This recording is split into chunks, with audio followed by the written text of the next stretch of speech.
Awit, Kabanata 127. Maliban nga na si Yahweh ang nagtatag nitong bahay, ang ginawa ng nagtayo ay wala ring kabuluhan.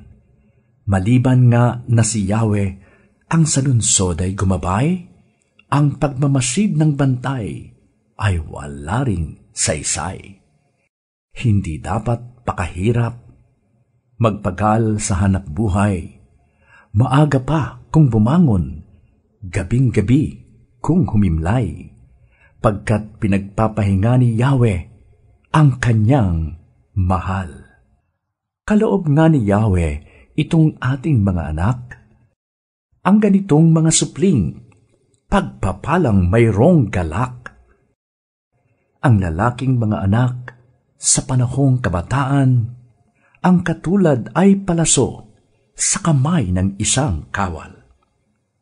Mapalad ang isang taong mapalasong tulad niyan, hindi siya malulupig at malayo sa kahihiyan, kung sila man ng kalaban ay magtagpo sa hukuman.